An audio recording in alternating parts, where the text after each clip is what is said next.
Mindset Mashup podcast, here we are. And if you're back again for another one, then just drop a like, drop a comment, go follow the guest, which I'll introduce in a moment. But if this is your first time here, then be sure to go subscribe, leave a review on any platform you're on. And today's guest, we got Chris Brown. Now, I'm not talking about the hip hop artist. I'm talking about someone way cooler, way cooler than that. Business coach, father, consultant, speaker. Mr. Chris Brown, welcome, sir.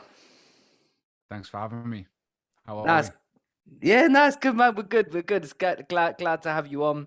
I was trying to think of a Chris Brown line to try and introduce you, but I'm not sure if people will get it or not. I'm sure you get that often. I get plenty of it. Yeah. So, Chris, I think I'm going to start the podcast a little bit differently to how I usually do, and it's a bit of a loaded question, but you're here at the moment. Obviously, you're a business coach, consultant. You help people earn cash. Basically, that's probably the easiest way to say it from the research I've done of you. But what was the dream that got you to where you are now? What was the dream? Yeah. So basically, we help coaches and gym owners grow their business with paid ads, and all the stuff that goes with that: sales, systems, marketing. It really happened for me out of an evolution more than anything. It wasn't something that I really particularly thought I'd fall into. Call it like a reluctant hero story, if you like. Yeah. But I come from a position of being a trainer myself, a gym owner myself, grew my boot camps like 26 locations with my business partner, Paul Moore, at the time. And it just got to a position where what we were doing, people were reaching out and asking, like, how are you doing that? Could you help us with this? I see you marketing, like, what are you doing? And then I put together a seminar, like a 2-day workshop called Lead Generation Live back in 2012. I had like 20 trainers turn up to it, taught the systems and principles, and then launched a 90-day program off the back of it. And that was it. Like, I think 19 out of the 20 people joined that 90-day program. And and it just snowballed from there, basically. A decade later, here we are doing the stuff. So you grew into it, basically. You had to grow. Really, it happened organically. Really, it wasn't something that I consciously thought about. And then I was like, wow, like there's a real need for this. There's a real business for it. And I've always kind of been thinking about what's next for me, like continuously. I knew that training, I love training people, I loved working with people, but as I got hooked around the marketing side of things, I loved it, and I wanted to spend more time in that domain. Yeah, I think it's interesting, isn't it, the marketing game? Because it's forever changing as well. Like trying to understand like what's the trends, what the phases, what you got to keep up with. And I suppose from your position, you take that away from business owners because they got enough on their plates to try and keep up with. Yeah, but, so like, go on, sorry. So like I see things as like principles as opposed to trends, and I think what we do is like very principle based. So no matter like what we've done over the last decade, like nothing has really changed. Like the principle of it has always remained the same. Yeah. Concept, the principle, the strategy is always the same, but the deployment of that is like modified slightly based on evolution of things. Like go back 10 years ago, lead generation was so much easier than it is today. Paid ads on Facebook were barely a thing back then. Now they're like a major. They're almost on the other side of the hill, and I've like watched that entire growth and decline of that platform. Yeah. So the strategy is the same. It's just how you deploy that as things evolve.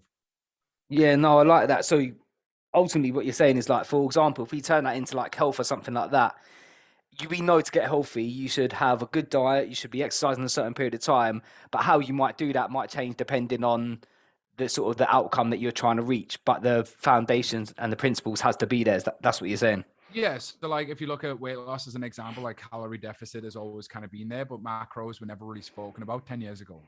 So like macronutrition now is like the popular thing that everybody does, but 10 years ago, even though that might have been the principle of which people got into weight, like into shape, it wasn't the common spoken about thing. So yeah, like different diets follow really the same principle, which is calorie deficit. Yeah, don't get me started on all the different diets out there following that. They're fads, mate. They're fads. Eat less, move more. Yeah. Um, but Chris, it's interesting though you say that, because do you think as you say that, I think I'm quite early in my sort of entrepreneurial journey, and something that I've sort of learned quite quick is how easy it is to get sucked into different different fads, if you like, sort of like those different I don't want to say like deployments, but a different way of doing things rather than focusing on sort of like the most important part, which is like finding clients, doing the sales part of it. And I think it's easy as a business owner to get sucked in to friction, when you just add friction to stuff. Hmm. Do you know what I mean by that? Well, distraction, yeah. Like if you're looking at what is actually the thing that drives any business growth is get new customers, serve those customers, and continue getting them to buy. Like that's it. Like every business is fueled the same, and we can get lost on that path of like what way in which we get customers and how we serve people, and we get distracted very easily by shiny objects. But the principle is the same: get leads, sell those leads into a program, and serve those customers to the best of your ability. And if you build three systems around that, one for generating leads, one for enrolling people into programs or courses or whatever it is that you sell, or a service, and then how you deliver that service and optimize that system, that's the three things that drive any business. Yeah, and I think I know I'm very early, but I know that I've been sucked into right. I've got to upload Instagram 3 4 times a day. I've got to do this, and it's like while I'm working on these others, as you said, distractions and other shiny objects, I'm not building up some of the things that right. Okay, if I was to get all this and I was to get an influx of people, how am I going to deal? How am I going to deal with that? And how am I going to deal with actual the business, the business side of it? Because we're sucked away from the important parts, if you like. Yeah, there's a series of bottlenecks, right? Like every single person goes through. Number one is like lead generation. Like if you're not generating leads, you're not going to grow your business. Then you start generating leads, and then it's a sales bottleneck. Like you can't handle the demand that you've got. Mm. And then once you start selling loads of people in your programs, you got like a service bottleneck, and it's a constant cycle of like filling the bottlenecks. And then as you increase capacity through sales, you increase capacity through service, then you need more leads, and the bottleneck becomes lead generation again because you're not fulfilling the engine. So it's like this evolution that you go through, and you've got to like go through each stage. Like start small, start with one system, start on one way to get clients, one program to sell. And I think if you just do that, and then you do more of it, and you do more of it at scale, and then you have to then build in systems and processes to be able to handle capacity and manage capacity, then that's all it is. It's just a cyclical process that you keep evolving through. Yeah, and I think I'm really glad that we've sort of started on that. Like usually it can take a few minutes to get into that. We've gone we gone straight in, we go straight in heavy, which I Me. like, because especially I think entrepreneurs need to hear this, business owners need to hear this, because I think there's so many things that we can get distracted from these days. Especially, as I said, I know one of mine was definitely with the social medias. And since I've stepped away from that, I focused on some of the things that you're talking about. I've got busier with the business side of things. Uh, I'm not saying social media isn't important. I think it is important, and I do post on social media, but it's sort of a little bit more strategic, and I make sure that other things are getting my attention as well. And Yeah. I mean, my Instagram is something that takes me like 90 minutes a month. Yeah, 3 hours a month. 3 hours a month it takes me to like create content for my Instagram, and it's a hugely important piece of people following you. And if you want more followers, you've got to be more followable and have something there for people to stick around and get value from. But it's not the thing that really drives my business. That's the distinction. Like my mm, business would drive forward without that. However, that really supplements it. And for a long time, I was just a paid ads guy. Like, let me generate leads and let me make sales and let me just serve those people and keep it very service level like that. And I think more recently, I'm like, okay, well, there's something else that can keep people in my ecosystem, like in my sphere. If I keep turning up every day and being valuable, then it builds more trust naturally, because you're not like 1 minute you're there, next minute you're not, 1 minute you're there, next minute you're not. And that dissembles, like it breaks trust, right? And I think that's what people got to understand. Like it's just the very nature of showing up every day builds trust in the marketplace, but it might not be the thing that drives your business. yeah, and I think I love that, as you said, it's not the thing that drives the business, but there's huge value in showing up every day, and also it's sort of like constant communication with, it could be your clients that are following you, or it could be sort of an audience that could be potentially a client, or people just trying to find that valuable information that we can offer on the gram, on TikTok, or whatever platform that you're currently using. And for someone that is starting out, or for someone that's early, maybe not focusing on some of the things that you said, is there anything that you think this is where you can start? Just as a little freebie. It depends on like what market or industry they're in, but like I say, every business is the same. I'd figure out like what is your core product, right? Every business grows the same, front end offer, back end offer, and I always structure every business that I've ever worked with in the same way. Like, what is the thing that's going to end like welcome people into your business? What's the very first thing that you're just going to market? Like, what's the time bound specific outcome that you're going to get for someone? It doesn't matter whether that's aesthetics or brows or fucking makeup or hairdressing or personal training or some kind of service in a local business, as an example. It doesn't really matter. Like, what is the thing you're going to offer and what is the outcome? And that thing is that you just market that thing like crazy. That's all you do, front end offer. And then you sell to people who buy. Yeah. And so you just resell them into a different program, and that's it. And you've mentioned that, and that was actually going to be one of my questions early on, because you've mentioned that in one of your videos. And I thought it was very interesting what you were mentioning, because you basically said that exact thing. So I think we forget sometimes about we can also help the people that are already buying from us as well. Yep. And also, like Chris, something I wanted to ask you is, what's one change that an entrepreneur should make that you see happen a lot that's a common mistake? Or maybe not even common mistake, common pattern that you see can be improved? Schedule. So the way in which you spend your time will largely dictate the results you generate in your life. And most people live in a hugely unoptimized life. And I think that's the number one shift that I would make for any client when I first start working with them. I was like, show me your diary. Show me how you're showing up every day. What time you're going to bed? What time you're waking up? How do you start your day? How do you plan and prep your day? Right? How are you making sure that you're efficiently organized for the day after? And I think that's the biggest hinge for any person that I work with. The very first thing I put them through this, I call it like ground zero, like base camp. I just put them through this training for a week, and it's a little bit of mindset. It's a lot of schedule. It's a lot of like planning, and a build what I call is it's like a rigid calendar. And that rigid calendar is blocks of time in which they're going to focus attention on. So for example, like this block of time, I'm going to do sales. This block of time, I'm going to do content creation. And we chunk time.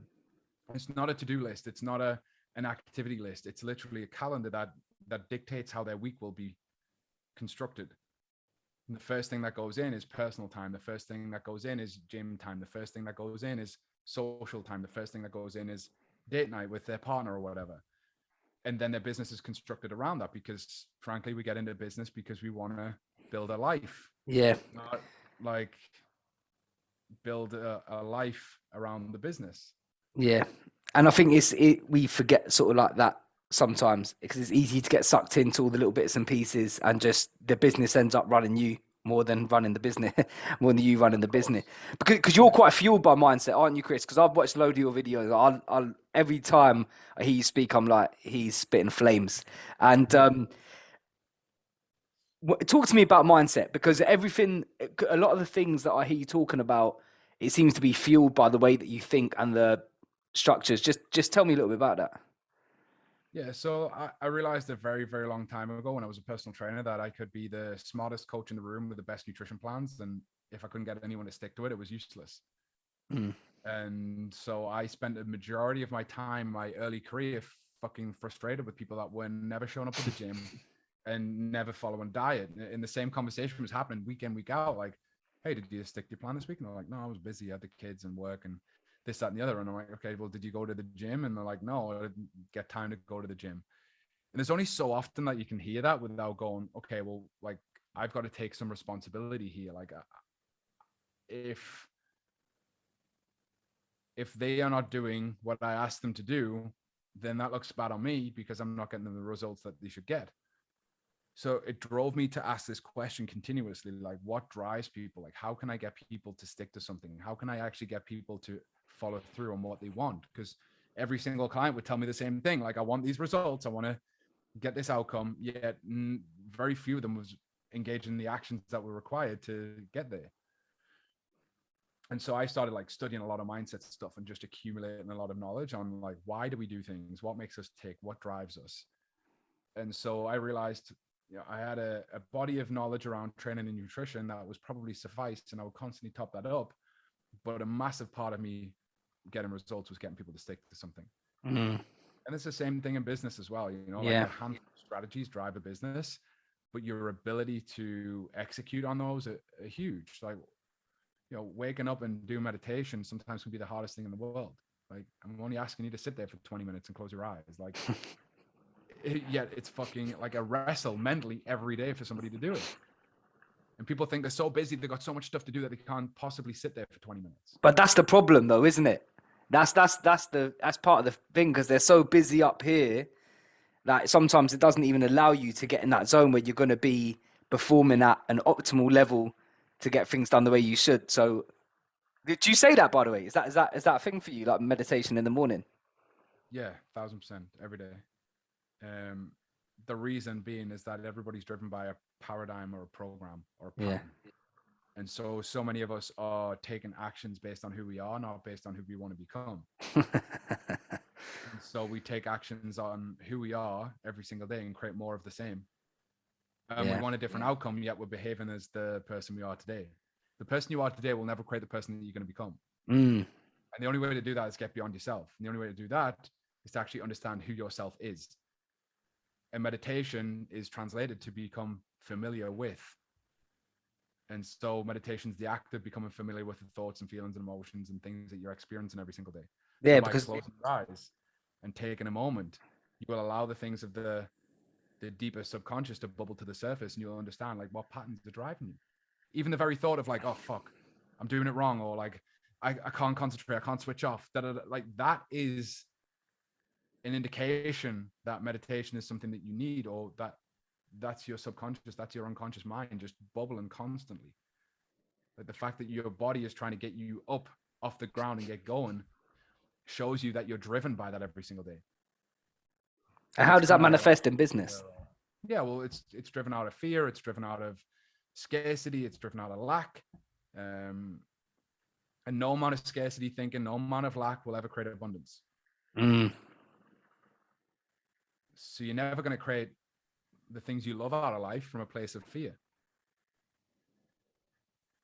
So because do you know what, that's an interesting one, because part of me agrees with that, but then part of me thinks, what if you're driving so hard to get away from something that you don't want, like, or because you don't want to be like something like it, so it's fear driven, but it's motivating rather than fear? Or is that not a fear? Maybe that's not a fear if you're driven by it, and it's sort of like a deeper awareness of what is driving you, maybe. Well, the very first act of figuring something out is to figure out who you don't want to become. Yeah. And so the very first thing for me is awareness of who you are, awareness of the behaviors, the patterns, the programs that you're operating from every single day. What I get people to do through meditation is to sit there in 20 minutes, like whatever thoughts come to your mind, like write them down. These are all the things that are driving you on a deeper level every day. And then you have to install something entirely different, a compelling vision, and compelling future. Like if you're driven to move away from something, that's human nature. Like we're all driven by pain and pleasure. We either move away from pain or towards pleasure. The driver to move away from pain is stronger than pleasure in the early days, because frankly, we're like, I don't know what I want to be right now, but I don't want to be that. That's how things be going, right? Like, that's how it began with me, definitely. Yeah, I don't know what I want to become yet, but not that. And then we have to, at some point, flip that to like, this is who I want to become.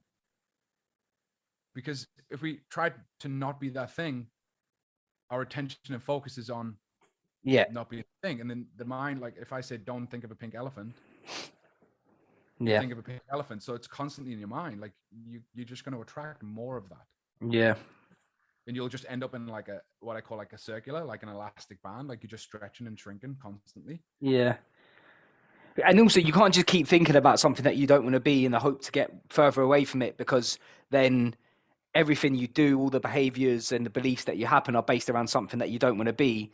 And as I believe as people, we need to have like targets. We need to have a direction of what we want. So when we decide to know what we want, we can begin to move towards it. But as long as we're thinking of things that we don't want, it doesn't drive us toward it. It might not. We're not sort of like close to it, or we're far from where we're trying to get. Yeah. So if you think about a sat nav, right? There are Yeah. two important factors to program a sat nav. What are they? Where your destination Yep. and where you are. Exactly. Like Yeah. without those 2 points of reference, there's no way you can ever move forward. Yeah. If you only have like, I want to move away from where I'm at, there's no direction, there's no navigation. If we only go vision, well, like if I want to get to London and I'm in Newcastle, that's very different than if I want to get to London and I'm in Liverpool. Yeah. So like, And it would take you a different. It might take you a different route if you know where you're going. Well, it would absolutely take you a different route if you don't understand where you're at. Yeah. So you've got to get real with yourself, and you've got to be like, here's where I'm at. Like, don't make it worse than it is. Don't make it better than it is. Don't self-shame. Don't self-beat up. Don't like do all that shit that we do to ourselves. Like literally go, okay, what are the facts? Like, where am I right now? Like, how am I interacting with people? How am I communicating with people? How am I showing up in the world? How am I portraying myself? Is that really in alignment with my values? Is that really in alignment with who I want to be known as? Is that in alignment with what I want to live my life like?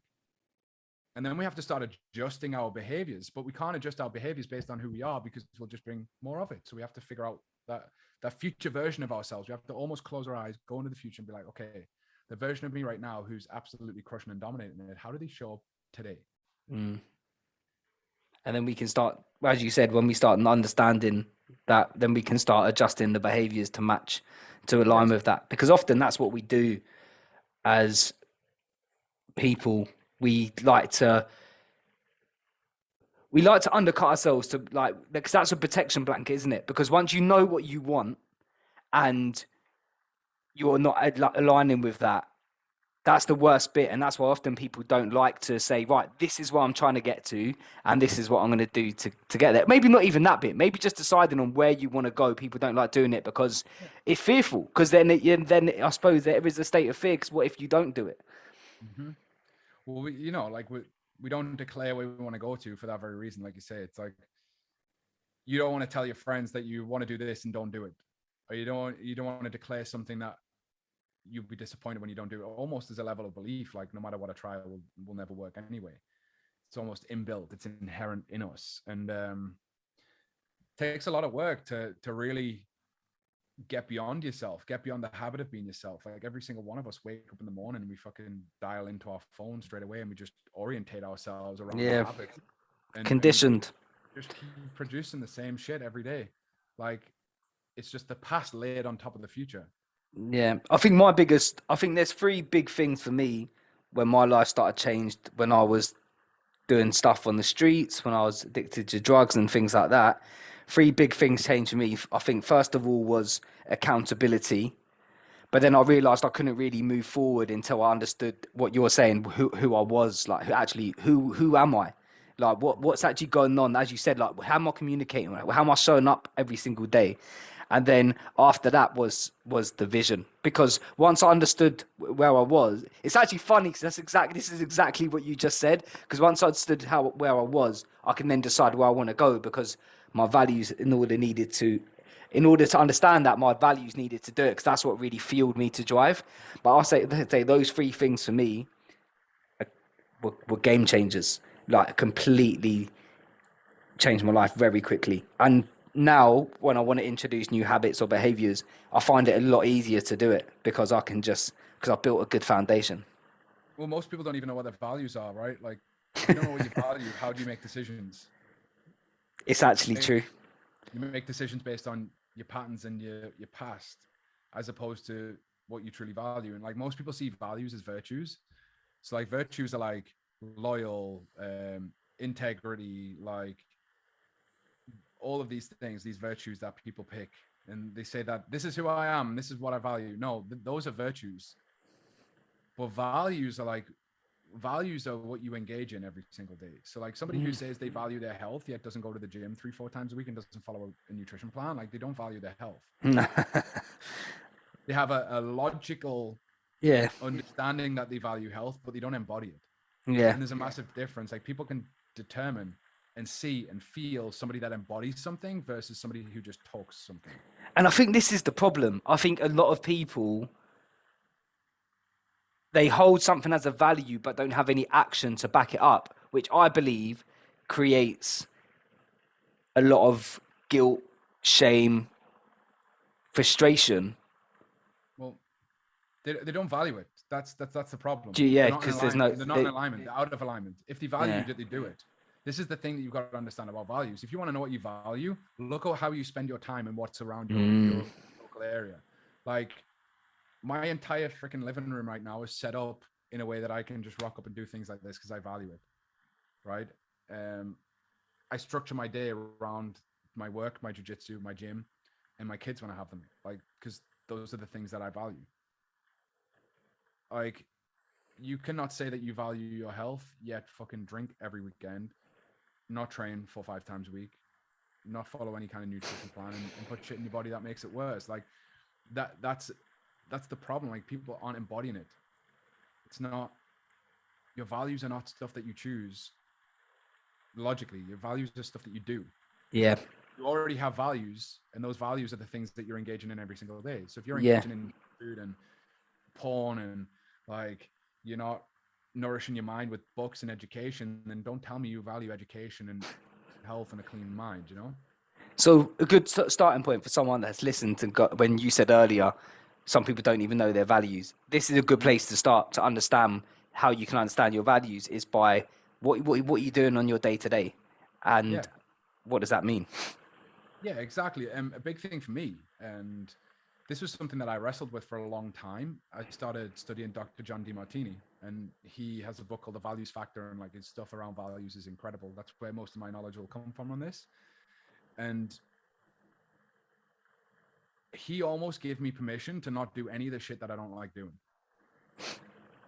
So like I live on my own now, separated from my wife like 18 months ago.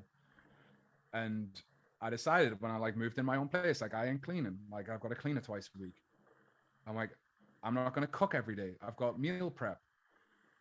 And that's how I structure my life, because I'd rather be doing the stuff that I love, which is teaching, presenting, serving and helping people, than I would spend an hour and a half cleaning twice a week. I'd rather eat meals that were prepared for me, calorie intake, like macro based, like on point with my health, than go shopping 2-3 times a week and then have to cook and prepare food. Like I love cooking. Don't get me wrong. I love cooking, but it's not a value. There's values that are different priority. Yeah, it's dysfunctional for me to do so because it inhibits higher values that are higher up on my priority. Yeah, so I think this is really, really important, because ultimately what you're saying is that you've able to structure your life based on the fact that you understand the values of how you want to live.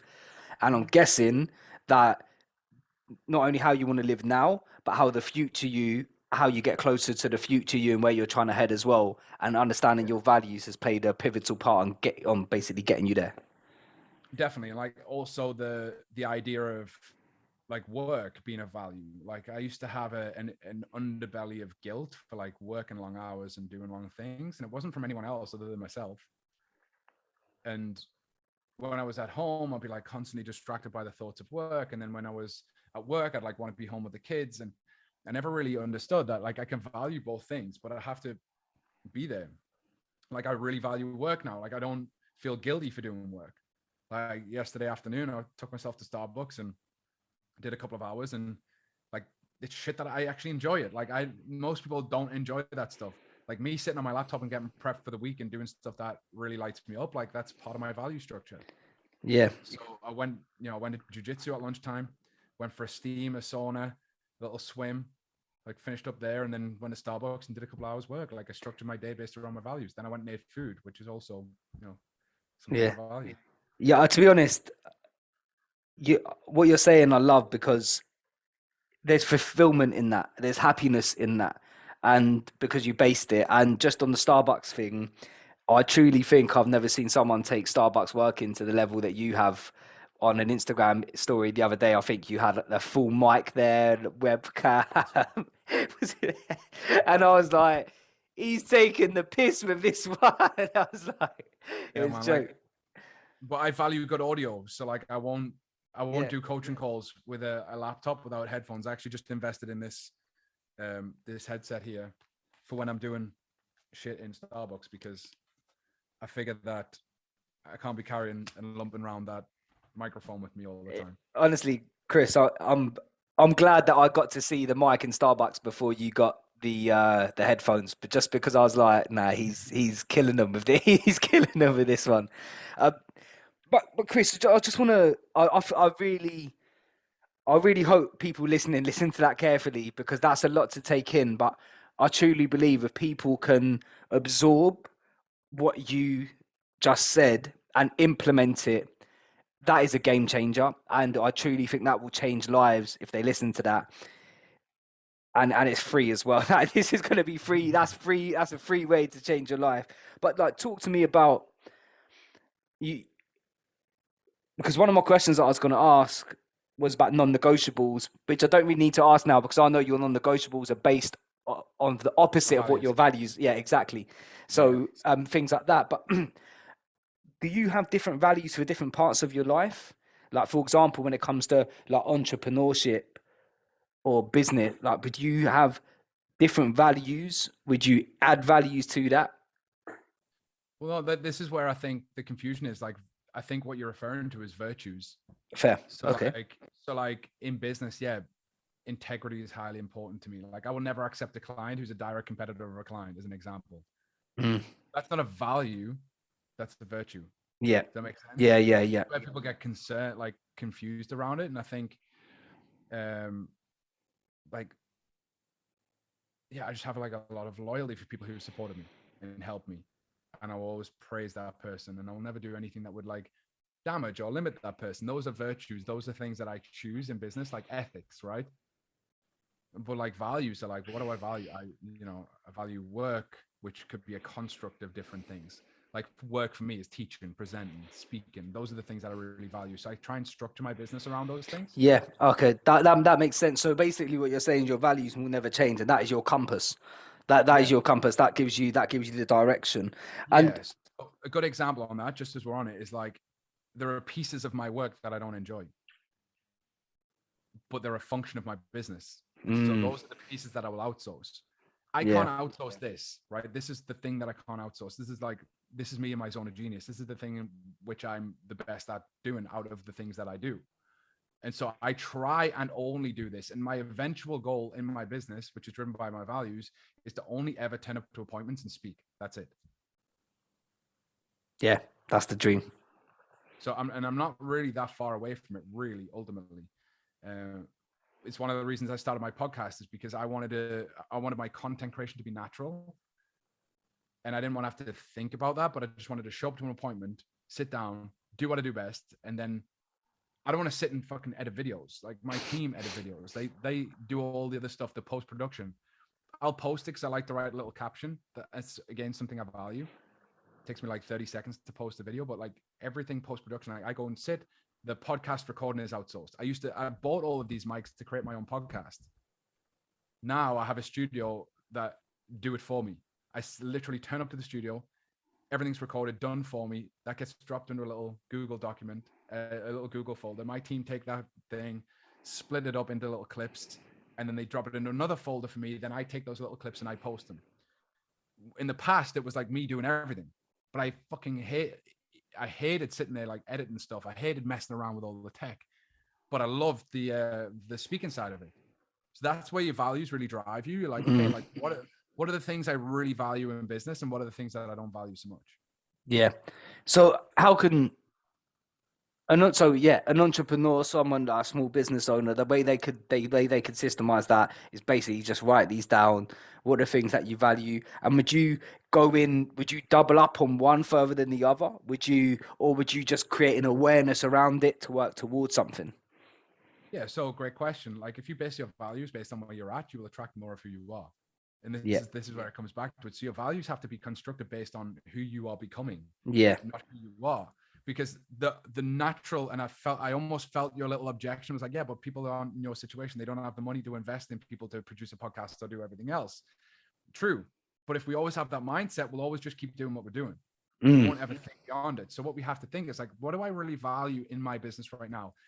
you probably value these appointments, right? Love showing up, doing this, doing the other, uploading the podcasts, editing the podcasts, all that stuff. It's like grind work, right? Mm. You might be the same. You might listen, this podcast, like my vision for it, where I want to go, what I really value is like, boom, turning up to appointments. Do I value reaching out to people and connecting with them and setting appointments? Maybe, maybe not. Do I value editing things? Maybe, maybe not. Do I value like uploading it to Spotify and whatever? Maybe, maybe not. And that's what you got to go. Okay, like what are the things in my business that I really value? What are the things that I want to continue doing? And then as I can and when I can, I will outsource the pieces that I don't value so much. Yeah. So creating awareness. So what you're saying is creating awareness of what side you sit in with the things that you like, the things that you don't like, and then from there, as you grow, as you continue to grow, that's when you can begin to eliminate more of the things that you don't like, increase the things that you do like, and I suppose that's also how you can systemize goals Yeah, it's based like on that as automate well. and delegate the two things. So Yeah, that's really what I always look like. Can I delete it? First of all, does it need to be done? Can I automate it? If not, can I delegate it? yeah, nice.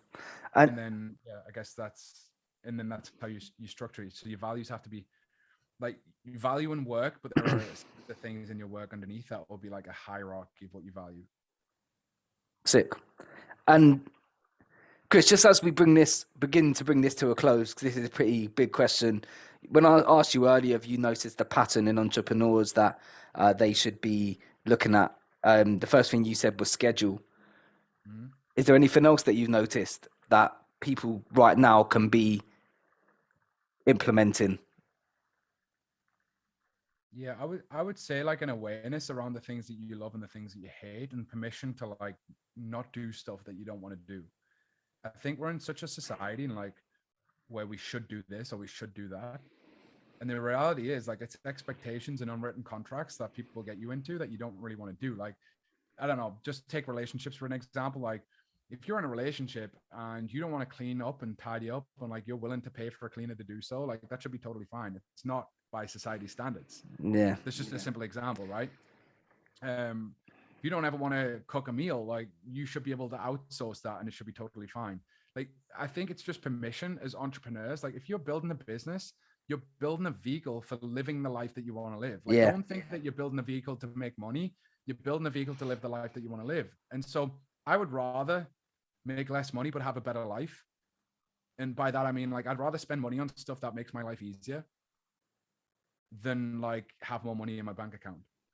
It's like, if I can construct my life in a way that is like, allows me to do jujitsu, allows me to spend time with kids, but allows me to live the life that I want, allows me to be here, there, and everywhere, and not have to worry about coming home to a messy flat or an apartment. Like, I've got a little 2-bed apartment, like it's nothing crazy. After moving out of the family home, and I fucking love it. Like, I had a big 5-bedroom house, like 3 bathrooms, and like I realized like very quickly when I moved here, like, wow, like it's everything that I need and more. Like, so I just think it's like permission to just construct the life that you want to construct. Like, fuck everybody else's societal norms, fuck everybody else's like expectations and unwritten contracts and things like that. Just be like, here's who I want to be. Here's how I want to live my life. Here's how my business is going to fuel that. And then constantly just evolve that. Yeah, that's sick, because people spend far too much time giving a crap about what people think of what they do, how they behave, who they are, what they wear, and it all interferes with everything that we just said. Like, everything that we spoke about in this conversation, if I believe, can get poisoned by what people If you don't know your values, you'll get corrupted. Yeah.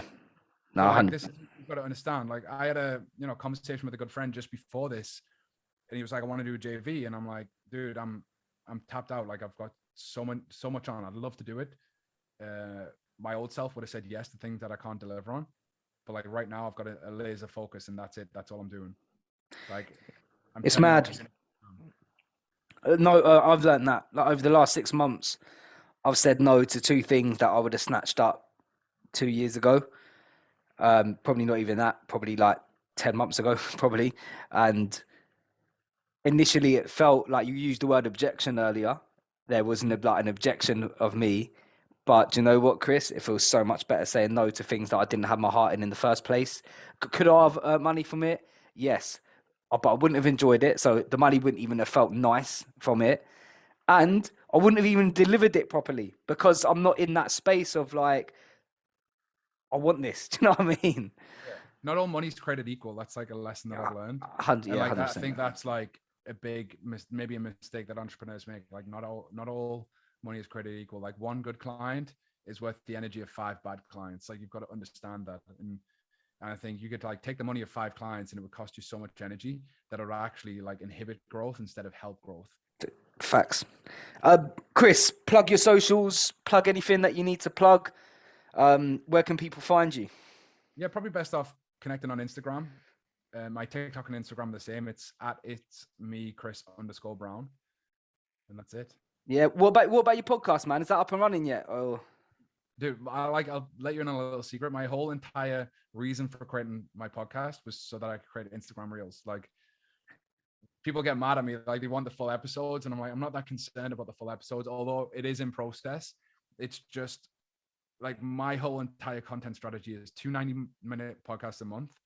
I get 10 clips from each. That's 20 posts. That's Monday to Friday taken care of my content for Instagram. And that's it. Like it's a system that I constructed so that I could create content when I'm in flow, when I'm in the best possible place. that's dropping bars. Okay, so people can't go and watch a full episode anywhere. Now they will be able to, but it'll be in my link in my Instagram when it's available. Okay, cool. Right, so they can find that. I'm just gonna see if you want to plug YouTube, it. Spotify. Eventually, I've got no name for it yet either. So Okay, no, that's cool. Chris, look, thanks for being there. If you're still here, you're still listening, subscribe, go follow Chris. Honestly, his content's fire. I'm sure his podcast is just as hot as well. And yeah, if you're still here, thanks for being here. Subscribe, comment, do all that stuff. For now, I'll see you next time. God bless. peace.